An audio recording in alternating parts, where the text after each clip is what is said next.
These are my top 5 favorite books of the year that I read.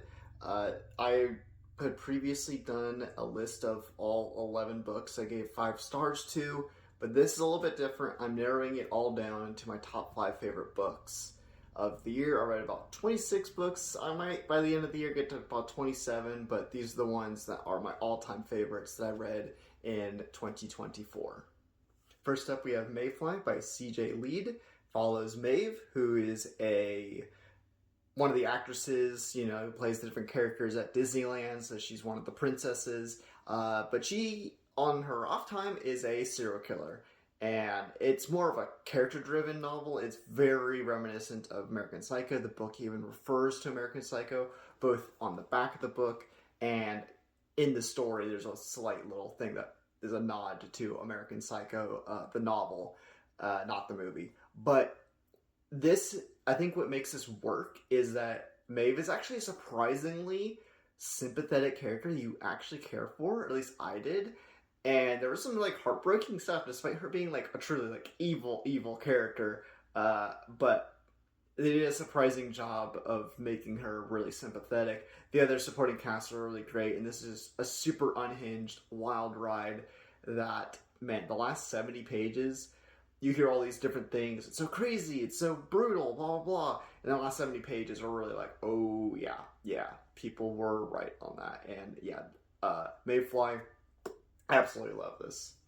Now, this list isn't particularly in order of anything like that. I'm just going through these books willy-nilly, and actually this is the only book here that I did not rate 5 stars. Whalefall by Daniel Cross. I don't even really fully know why I didn't rate it 5 stars, honestly. I think there's just certain things that just didn't quite click. Maybe it could have been a little bit tighter, and some little criticisms and stuff like that. And especially when I look at some of the other books that are I'm like, oh, this is a 5-star book. But when I really look at these books on what made a lasting impact, this is a book I'm going to be thinking about forever. So that is why this is a part of this list, even though it's probably the only non-5-star read. But Whalefall follows this diver whose father committed suicide by drowning himself in the ocean, and so he goes on a dive to retrieve his remains to bring to his family. His father was an extremely abusive, awful guy. He really hated him, but when he passed, it really kind of made a lot of conflicting emotions for him. And so on that journey, he ends up getting swallowed by a whale, and he has about an hour to get out. It's really emotional, really claustrophobic, really disgusting, and brutal. I overall really loved this book. It was really impactful, and I think that's why it ended up becoming one of my favorite books of the year.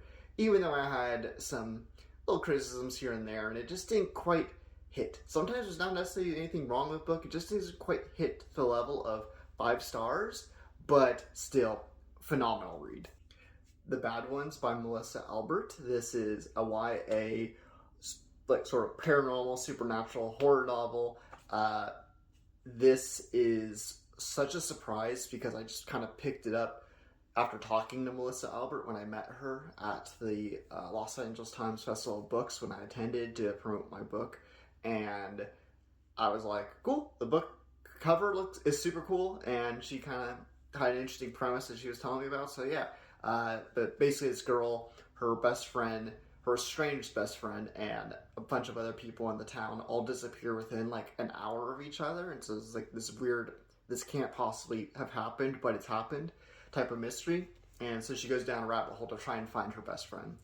And it's part investigative horror novel, but then these other layers to it, and especially the second half of the book is insane. This is a must read, and you should go in kind of blind for where it goes to. This next one's kind of difficult for me because it's a series, and I didn't know which book of the series I wanted to put on here. Partially because I was a little bit torn between the first book and the second book, but I think let's just put the first book out there. I think it's just a little bit easier that way. Just be like, hey, you should just read the series. The first book's great, and then the rest are also great. But Tales from the Gas Station by Jack Townsend. It's a creepypasta horror comedy There's so much heart to it. It's hilarious. Like, I think through all 4 books, I think I laughed through probably 75% of the entire series. But there's also these like amazing gut punches that are just so raw and emotional and deep. And because he does a great job making you care for these characters, the core characters of Jack and his friends are really excellent, and it's just so weird.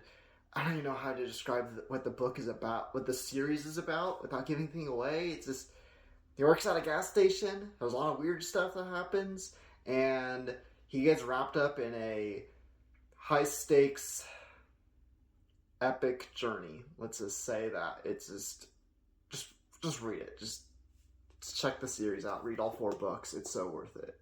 And the last book that's made it to my top 5 favorite reads of the year is such a surprise for me because it's not my genre whatsoever. This is just not for me, but I ended up loving it anyways. But Meg Kramer's Amora Awakened. This is the first novel of a 5-part series that isn't out yet. This is the only book that's out, actually. It's going to become a 5-part series. But it's an urban fantasy novel, YA. Amora discovers she has powers, so she gets sort of offered to go to this very prestigious witch school, and there's some suspicious things going on at the school. So it's part like coming of age, Harry Potter styled story, but then there's like some dark secrets going on regarding certain people at this school. Really great sort of intrigue there. Great characters, very diverse. It's so like the modernization of what Harry Potter probably should be. And so if you want a Harry Potter style book that isn't written by a Nazi, here you go. More Awakened. This was excellent.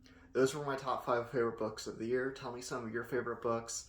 I am currently integrating all my TikToks to YouTube just in case everything shuts down. So go to the link for my YouTube channel, and then the link there on my profile will have my link tree to all my social media. TikTok doesn't let me put my link tree on here because I guess I don't have enough followers or whatever the mandates are or whatever.